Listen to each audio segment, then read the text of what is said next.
Uou! Eu recebi um livro aqui da Action Editora, que deve ser, aliás, já tem marcado aqui vários pontos bem interessantes, que é um pouco a história da aviação no Brasil. Aqui já tem um aviãozinho da a história da Varig, que é intimamente, né, ligada à história do voo no Brasil. Aqui, o título é Assim se voava antigamente. E tem algumas fotos assim maravilhosas. Realmente, esse negócio de pioneirismo porque eu não parei para mostrar, né? Vocês não perdoam nada. Olha aí. Hein? Conhecido por muitos passageiros como Pepe Vaca. Era um Messerschmitt M20B. Apresentava importante novidade inexistente em outros aviões da Varig dos anos 30. Um toalete. Dava para fazer cocô nas alturas. Obrigado pelo livro. E, já que estávamos falando, de certa forma, de antiguidades, vamos falar de antiguidades mais antigas. Ele é arqueólogo e vai falar sobre curiosidades dos tempos de Cristo. Rodrigo Pereira da Silva, venha para cá.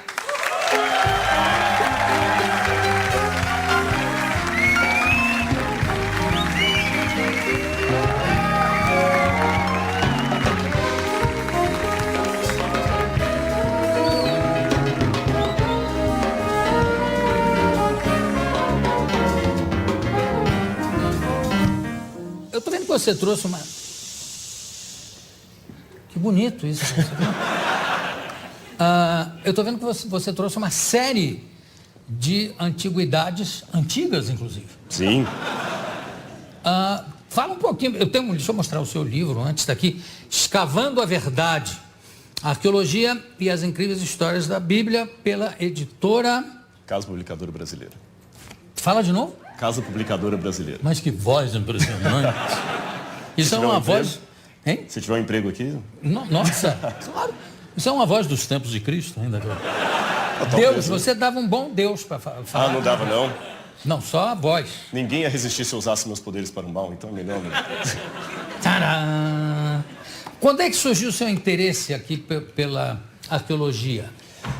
Coincidentemente, até você anunciou que um dos grupos que estão aí é o pessoal da FAI. Eu estava fazendo doutorado em teologia lá. Então, quando a gente foi para Israel a primeira vez, eu comecei a me empolgar pela coisa e depois eu fiz uma especialização na Universidade Hebraica. Fiz o curso ali, depois que eu terminei o doutorado, eu fiz um pós-doutorado em arqueologia bíblica pela Andrews e gostei da área. Eu fiz as escavações em Israel, na Jordânia, no Sudão e agora, recentemente, encantado aí, eu fui para a USP e estou terminando o meu segundo doutorado em arqueologia clássica lá. É uma área fascinante, viu? Eu vou explicar esse xixi, pra você não ficar assustado. Não, eu não estou assustado. Aqui nada mais me assusta. Caneca falar comigo, eu respondo. Esse é o seguinte, tem alguns alunos aqui do NASP, lá de onde eu dou aula, e tem essa malícia que eles falam que gostaram. Então faça um pro Jô. É isso aí, viu? Então fica assustado.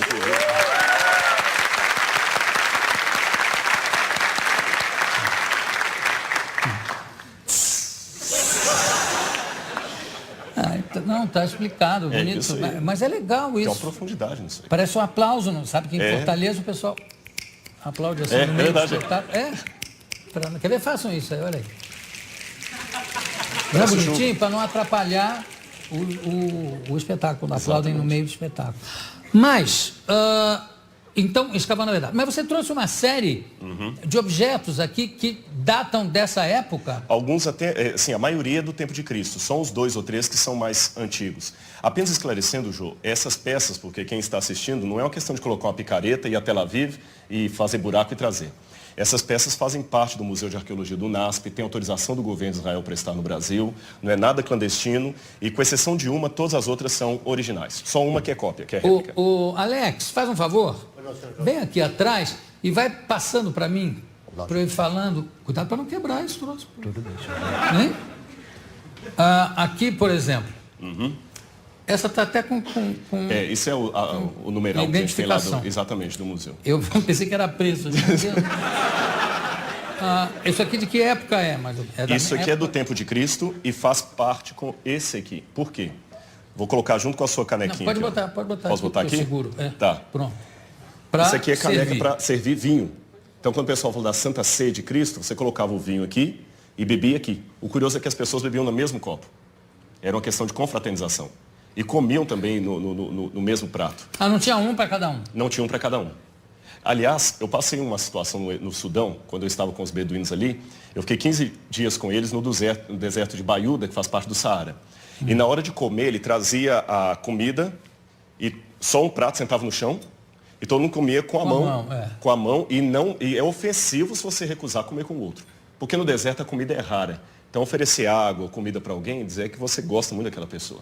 Puxa, eu acho graça a isso que tem muitas civilizações, muitas tribos, etc., onde é ofensivo qualquer coisa que você fala que não quer, né? Exatamente. É porque como isso... Come aqui esse vômito. Não, obrigado. Então você não... É verdade. Você realmente é contra a nossa cultura. Exatamente. Você não está comendo um vômito tão bem lambido? Já sei, tá achando velho. Vou fazer um para você agora. Eu fiquei até preocupado com o que tem aqui dentro, viu, depois dessa. Não, fica tranquilo. Agora é engraçado porque como é que se chama isso aqui? Isso é como se fosse uma ânfora. Uma né? ânfora. Uma ânfora, né? Para colocar vinho. O cara quando pega já pensa que está bêbado, porque ela, olha só, ela não para quieta, fica... Interessante. Quase todas têm essa base. E sabe por quê? Eles fixavam no chão para manter conservada a bebida. Não tinha, na época, claro. Geladeira e tudo mais. Servia aqui. E todo mundo, o anfitrião primeiro bebia e todo mundo bebia junto.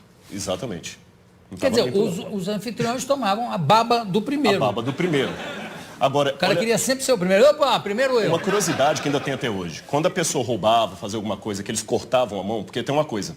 Se alguém estiver no Oriente Médio, jamais estenda a mão esquerda para um muçulmano, por exemplo. Porque a mão esquerda é para limpar o corpo. A direita é para tocar na comida.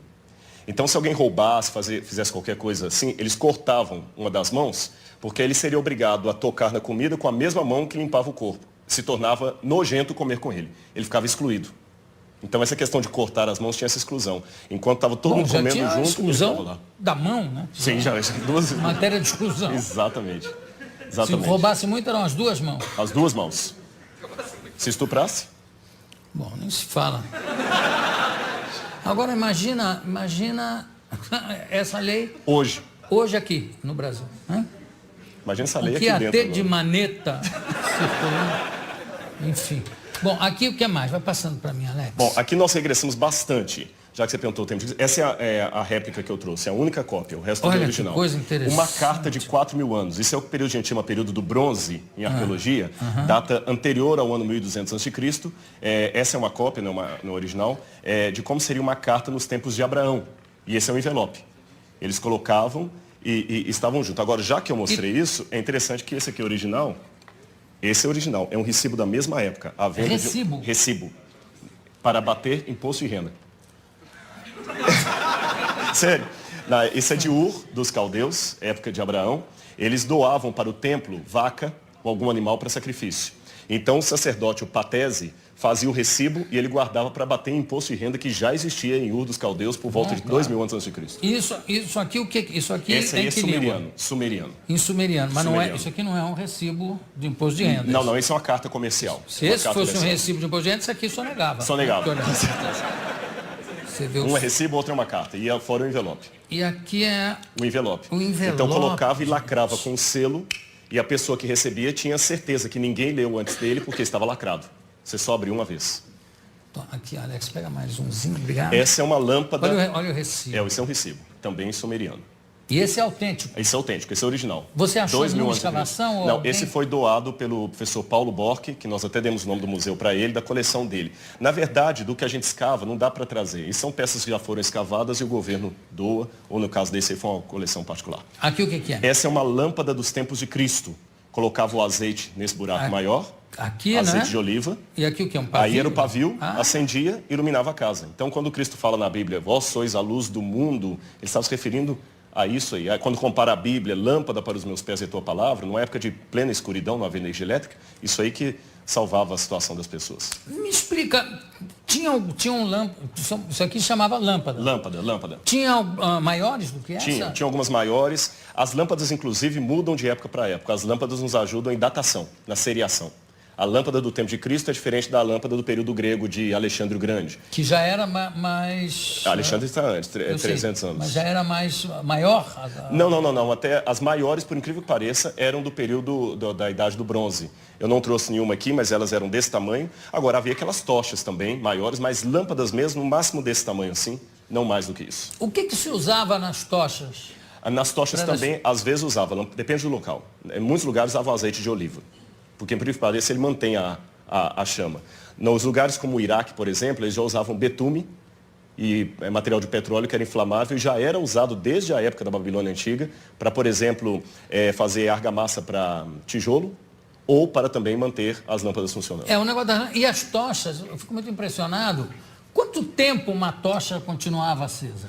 Geralmente não era muito tempo, não, porque a tocha era mais para iluminar um caminho rápido, né? Isso era mais para uma casa, e havia uma coisa interessante. Não havia muito a vida noturna que nós temos hoje. As pessoas dormiam cedo. Quem estava de noite ou eram ladrões, ou eram soldados. Dificilmente você tinha um cidadão comum de noite. Ou se fosse uma festa, um part-time, isso acontecia no palácio, não havia, as tabernas eram poucas, não havia muita proibição disso. Tinha horário de verão na época, não? Não, o horário de verão foi inventado por Abraham Lincoln, né? Não, desculpa, Benjamin Franklin. Benjamin Franklin. Você falou o negócio do horário noturno, o que obrigava um pouco as pessoas a serem mais diurnas, é exatamente o negócio da iluminação, exatamente, né? Era muito perigoso. No Saara, eu senti isso. E também não apagou a luz, escurece, não tem nada a fazer. Você não vê nada, porque aqui, por mais que apague a luz, teve um blackout num bairro, mas as outras casas são iluminadas. Você vê um pouco e tudo. Ali não, só se houvesse uma lua cheia. Fora isso, não se via nada. E o céu 5 vezes mais estrelado foi a oportunidade que eu vi lá no Saara. Quer dizer, quem tivesse um horário destrambelhado, como eu, que dorme tarde e acorda tarde, ia ter que ficar lendo a luz de candeeiro. De candeeiro, de lâmpada. De lâmpada. Vamos lá, aliás, também aproveitando você aqui, já pulando de época, na Idade Média usavam muitos arqueiros famosos, arqueiros ingleses que usavam o arco longo, né? Com isso ganharam todas as grandes batalhas, mesmo sendo inferiorizados em número. Tinha um negócio das setas incendiárias. O que passava ali na ponta da seta? Eu sei que enrolavam com pano, mas passavam o que também? Betume? Geralmente betume, eu ia falar isso. Geralmente era betume. Eles traziam betume, só que na região do Oriente Médio não havia muito as setas incendiárias. Não, eu sei não. É mais na Europa, especialmente no período das cruzadas. Exatamente. Especialmente no período das cruzadas. Aí sim, aí eu tenho que voltar para o Oriente Médio, porque as cruzadas faziam isso, né? Passavam betume, aquele óleo ali, e às vezes também óleo fervente que eles jogavam. Sim. Tanto é que as cidades, as portas nunca eram assim, elas sempre faziam um L, para dificultar a entrada, por exemplo, de um ariete, alguma coisa assim. Agora, uma coisa que eu soube histórica é que o famoso Ricardo Coração de Leão, né, foi rei da Inglaterra, líder de uma das cruzadas, líder dos cavaleiros ingleses, era gay, tinha caso com o rei da França, com o Filipe. Foram para as cruzadas para ficar namorando lá em paz, porque... Mas eu posso ele era terrível. Mas eu posso falar um comentário que um amigo meu que mora em Londres falou? Não. Ele falou que quando ele chegou em Londres, ser gay era uma coisa não aceita. Depois passou a ser compreendido, respeitado. Ele falou, vou embora antes que se torne obrigatório. Parece assim, eu respeito os homossexuais, é claro, mas parece que hoje todo mundo que é inteligente tem que ser gay, né? Então, tem alguns autores... Eu tô fora de época, então. Vai ver que eu sou burro. Deixa eu te falar. Não, eu fiquei impressionado com o negócio do Ricardo Coração de Leão. Não é pelo negócio dele ser gay, é de ir para fazer as cruzadas para poder namorar em paz com o rei Filipe. Brigaram, o Filipe voltou e ele ficou... E havia uma crueldade na época que ele chegou a incendiar uma mesquita cheia de gente para matar, queimou uma multidão dentro de uma mesquita. E para ele tudo bem, aquilo não contava porque eles eram infiéis. Infiéis, na verdade, os infiéis, os muçulmanos que atribuíam o título de infiéis aos cristãos. Exato. Mas, enfim, eles não consideravam nem que eles tinham, o Papa permitia, né? Sim, nossa, se você visitar, com certeza visitou os museus da Inquisição da Idade Média, são coisas terríveis. O que é isso aqui? Esse aqui é um espelho. Nossa! Olha como está nítido. Na verdade, Espelho meu. Essa parte esverdeada é porque o bronze, com o tempo, ele adquire essa cor esverdeada pelo característica da velhice, né? Só que o espelho, na época, ele era um bronze polido. E curioso que a Bíblia, quando Paulo fala assim, em Coríntios 13, aquela passagem bonita, o amor é a maior das virtudes, ainda que eu tivesse o dom de falar o idioma dos anjos, de todos os homens, se não tiver amor, nada servirá. E no final ele fala, hoje contemplamos a Deus por um espelho, obscuramente, mas então o conheceremos como eu sou conhecido. Quando a gente lê a Bíblia, se eu contemplo a Deus por um espelho, o espelho é nítido. Na época não, era um latão, um bronze, então você via um rosto, mas não muito claro. Então, por isso que ele compara. Hoje, a visão que nós temos de Deus é uma visão distorcida. Essa era a ideia do espelho. Então, quando a gente pega no passado aquela questão da ninfa, que se apaixonou lá pelo... Fugiu o Narciso, que ele se contemplava na água para ter o seu reflexo melhor, porque o espelho não era o suficiente, é por causa dessa realidade. Embora, no primeiro século a.C., você já tenha a primeira invenção do vidro, mas espelho mesmo é do período bizantino em diante, até por volta do século 7, 8, ainda é latão ainda que usava. Sempre latão. Sempre latão. Alex, vai passando. Esses aí têm um significado... Famosos cravos. Pregos romanos. Inclusive alguns usados em crucifixão. Mas está lavado e tudo. Né? Sim. Aliás, uma coisa curiosa dos judeus, é difícil nós acharmos pregos de crucifixão. Só houve um crucificado até hoje que a ossada dele foi encontrada. O judeu guardava o sábado e na Mishnah dizia que apenas 3 coisas o judeu podia carregar no bolso de sábado, nem dinheiro poderia. A Mishnah é uma tradição judaica posterior à destruição do templo no ano 70. Então as 3 coisas que ele podia carregar por superstição.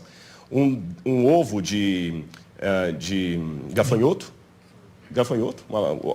ovo de gafanhoto. Ovo de gafanhoto. Um ovinho de gafanhoto ou um dente, segundo uma versão da Mishnah, de raposa, ou então, segundo o outro, de burro. E a terceira coisa que ele poderia carregar no bolso seria um prego que crucificou alguém. Agora, a crucificação ou crucifixão era utilizada só para castigos políticos, né? Tinha que envolver política. Não, nem sempre. Também ladrões. Ladrões eram condenados à morte por crucifixão. Tudo bem, mas ladrões que agiam contra os romanos. Tinha sempre um envolvimento político no sentido de que eram ladrões que agiam contra o Império Romano. Na verdade, a crucifixão foi aperfeiçoada pelos romanos, mas não inventada por eles. Né? Os cartagineses já usavam. Antes deles, no Império Assírio, você tem um empalamento. Na verdade, no período de Cristo, era mais difícil dizer que cultura não crucificava. Os judeus eram uma exceção. Que eles tinha muito crucificado, né? Sim. Agora, e também o seguinte, pelo que se sabe hoje, parece que só um cravo foi utilizado no caso de Cristo. Exatamente. Só nos pés embaixo. Não, nas mãos não amarravam. O problema é que a cultura popular pensa na palma da mão. Não, e era no pulso. Né? Exatamente. Alguns estudos, o corpo rasgava. Alguns pensam que seria aqui ou no pulso, aqui onde firmava. Então, 2 cravos. E no pé, você poderia ter um cravo atravessando os 2, um de cada. A Bíblia não fala quantos eram os cravos. Essa questão de 3 cravos é mais uma questão teológica posterior da Idade Média, para significar a Trindade. Como tudo sobre a época, né? Tudo firmado ou em Paulo ou na Idade Média. Né? Exatamente. A história dos santos. E também o comércio, imenso comércio, que havia sobre as relíquias. Não, isso foi terrível. Frederico Sábio, que era da Prússia lá, Frederico Sábio, ele tinha muitas peças, e até tem um autor que chega a ironizar contando uma fala de Lutero, que Lutero, quando estava dando aula, dizia que havia tantos ossos de santos na Europa, que só na Espanha você podia encontrar 15 dos 12 apóstolos. Ô, William, chama a vinheta que nós vamos continuar aqui, que ainda tem muita coisa para mostrar. Alex, desculpa estar te utilizando aqui. Eu estou segurando aqui na mão 2 anéis, né? Na verdade, o segundo não é um anel, é um selo.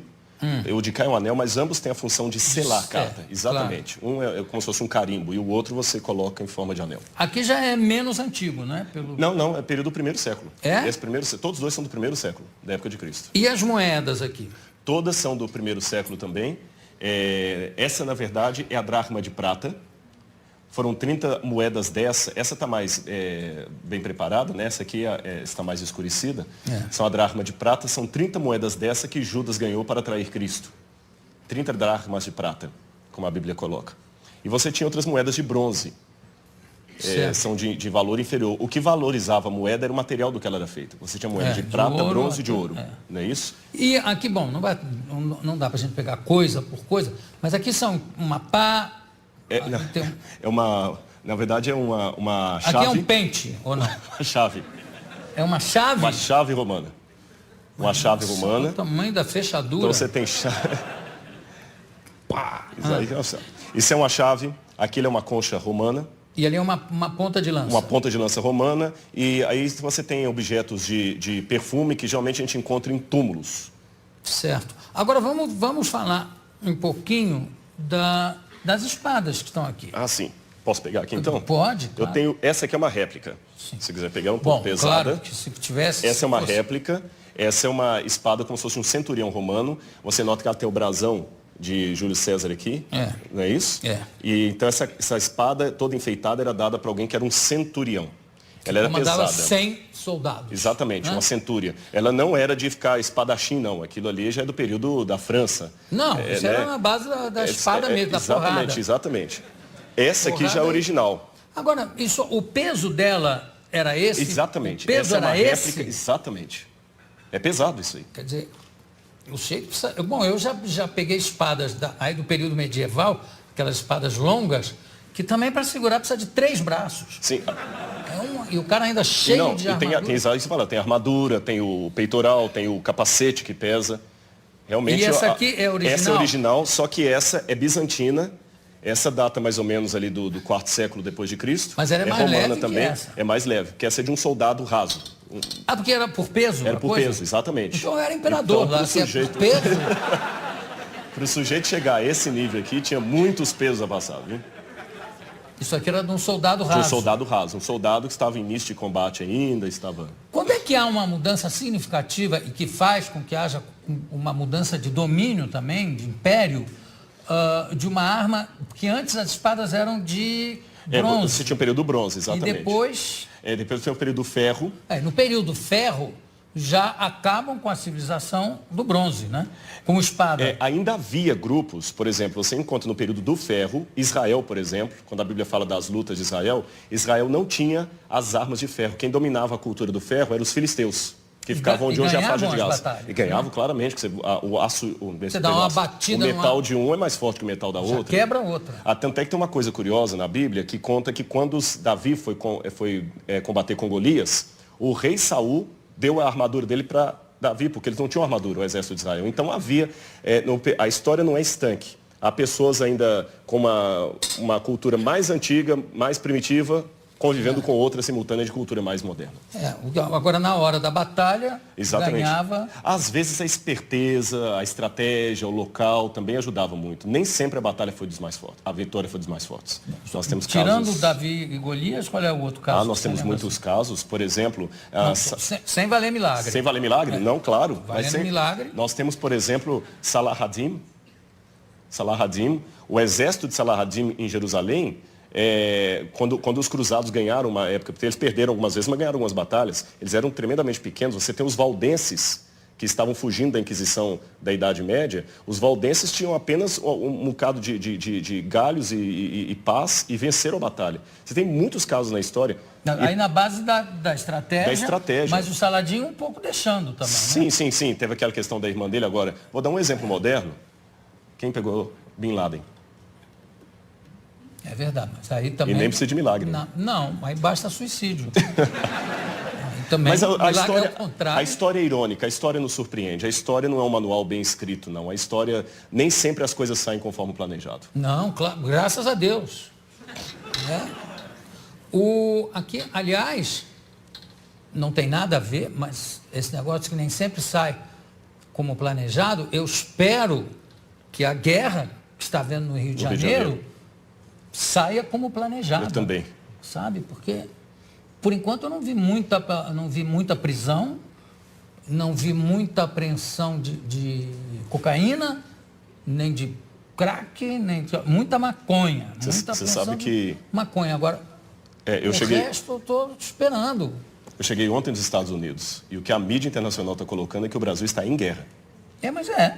E eu cheguei assustado aqui. Mas Vai dar tudo certo, se Deus quiser. Semana que vem eu estou no Rio de Janeiro. É verdade, eu vou dar uma palestra lá em Botafogo. Conto com sábado. você, conto com você. Eu vou levar a espada. Isso, claro.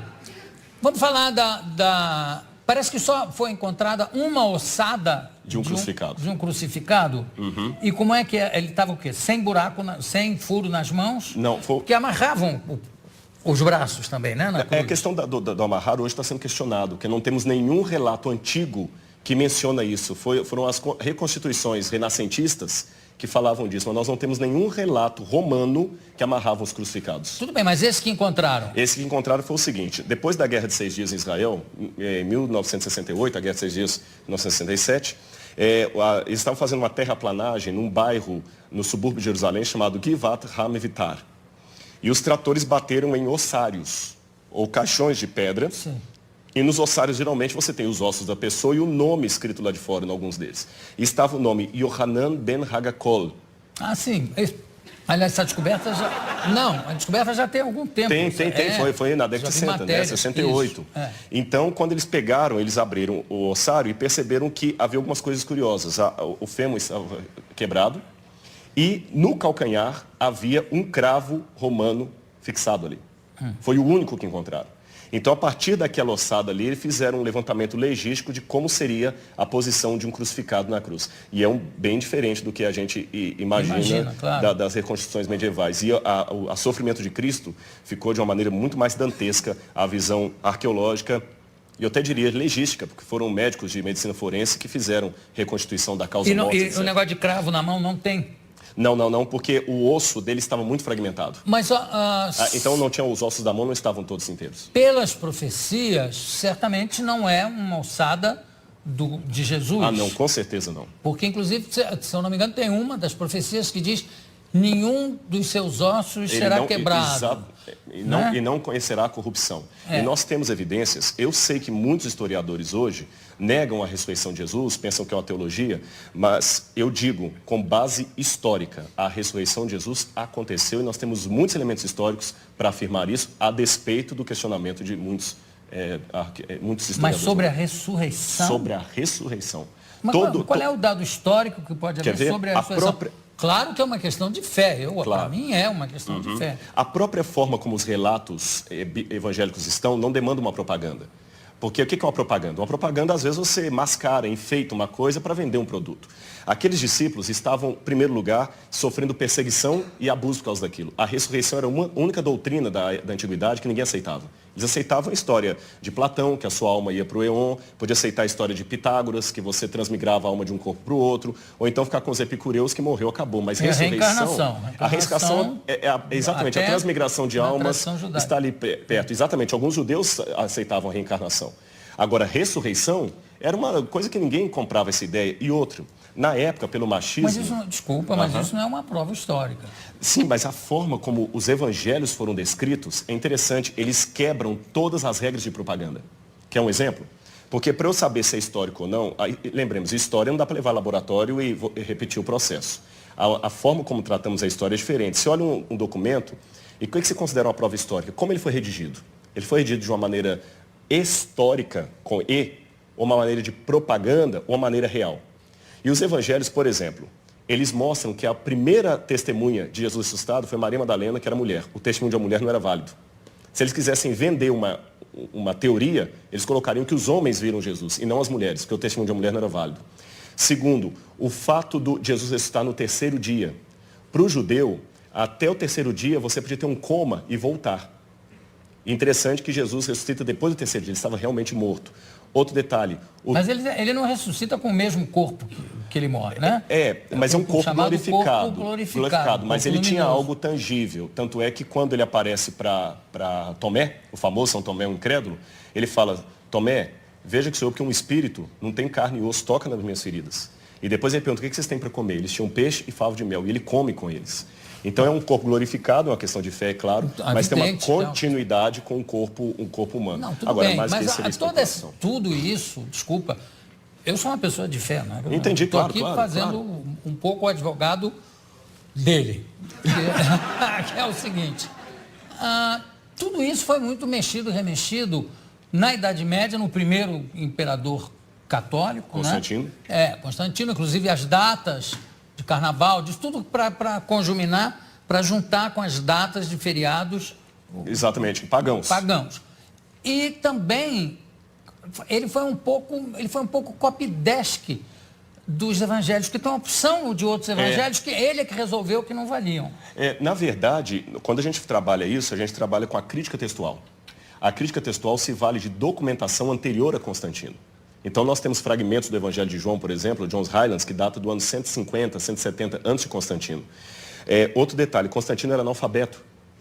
E os evangelhos apócrifos que começaram a surgir, os famosos aí, com todas aquelas histórias, eles não foram aceitos no cânon. E até contrário à decisão de Constantino, que Constantino queria que eles entrassem. Esse é um detalhe curioso da história, não foi ele que selecionou 4. Constantino não tinha cultura teológica, ele é um homem era analfabeto. Constantino permaneceu pagão até o final, ele pretendeu ter se convertido. Um político fantástico. E um último detalhe, nós temos uma informação que me chama a atenção. Flávio Josefo, um historiador judeu do primeiro século, que não era cristão, ele escreveu, Jesus Cristo, houve um homem, no grego está ginestai, um homem chamado Jesus, que foi crucificado, morto por Pôncio Pilatos, e segundo os seus discípulos, ressuscitou no terceiro dia e apareceu a muitos. Flávio Josefo nunca se converteu ao cristianismo, era um historiador judeu, e ele dá esse depoimento que a ressurreição era algo testemunhado. Esse texto é tão importante que alguns críticos falam, não, foi copista cristão que interpolou, que copiou. Porém, todas as cópias de Josefo que nós temos, inclusive uma cópia, uma tradução para o árabe, feita por muçulmanos, contém esse trecho. Então, do ponto de vista da crítica textual, é um texto autêntico, original de Josefo, também testemunhando a ressurreição. Claro, eu não duvido a autenticidade dos textos. Eu duvido, em alguns casos, do testemunho em si. Quer dizer, não, eu vi, eu tive. É um testemunho, está lá escrito que ele viu e que ele teve, mas claro. Que ele esteve mais... Agora, tem uma coisa que é bom, eu gostei de você ter falado uma coisa. Na Idade Média, se acrescentaram muitas lendas. Esse é que é o problema. E o pessoal confunde as lendas com o que está na Bíblia. E só um detalhe com relação ao testemunho. Quando a pessoa dá um testemunho vendido, ela vai ganhar alguma coisa. O que os apóstolos ganharam com aquele testemunho? Pedro morreu crucificado de cabeça para baixo. Paulo degolado. Então, quanto tempo demora uma mentira? Essa que é a questão. Eles não ganharam nada, só ganharam perseguição. Então, das duas, uma. Ou aquele pessoa era muito doido, ou ficaram tão extasiados com aquilo que preferiram morrer a negar o depoimento que eles estavam. Se fosse uma mentira, eles tinham pulado fora. Ninguém ia ficar com Cristo até o final. O único que traiu foi Judas. Os outros ficaram e até hoje a história está aí e nem a modernidade conseguiu matar essa brilhante história da ressurreição de Jesus. Bom, claro, porque eu acho que aí, de novo, eu acho que é uma questão de fé. Né? Se você acredita, acredita. Se você não acredita, não adianta. Eu acho que não se pode provar a fé, graças a Deus, não se pode provar a fé cientificamente, não tem como. Claro. Concordo, exato. Agora, e tem as lendas, tipo aquela que diz que Jesus, depois que ressuscitou, reuniu os discípulos, subiu numa pedra e disse, foi subindo enquanto dizia, adeus mundo, de 1000 passarás, 2000 não chegará. A 2000 não chegarás. E subiu. Eu queria saber como é que fica isso rimando em hebraico ou em aramaico. Yidervot paiorô, e sumiu. Algumas palavrinhas em aramaico. Ficou o pezinho dele marcado. Exatamente. Marcado na rocha. Você sabe que lá em Jerusalém tem isso por causa dos muçulmanos, que os muçulmanos falam que Maomé, quando foi assunto ao céu, deixou as marcas da mula dele lá no domo da rocha. Agora, mas as pedras eram muito moles. Muito moles. Agora, é importante, Jô, a gente ter bem claro isso. Concordo, é uma questão de fé, mas a fé é racional. Porque senão eu posso... Essa frase é a maior antifrase que eu já ouvi aqui na minha vida, Rodrigo. A fé é racional. Ela é racional, porque senão ela não é fé, é fideísmo. Você é um craque, realmente. Parabéns. Obrigado. Você vai ter que voltar aqui para a gente conversar mais.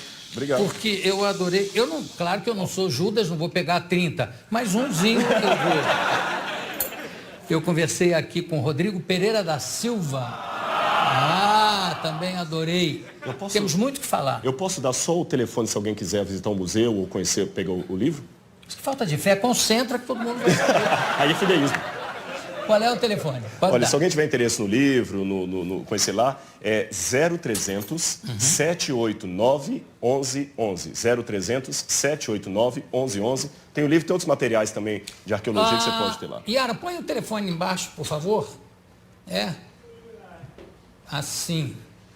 E claro que fica para mim o único mandamento realmente que fica, o mais importante de todos é amai-vos uns aos outros, como eu vos amei. Porque se fosse isso, não tinha guerra, não tinha... Concordo. Né? Exatamente. Mas, enfim. Muito obrigado. Daqui a pouco a gente volta.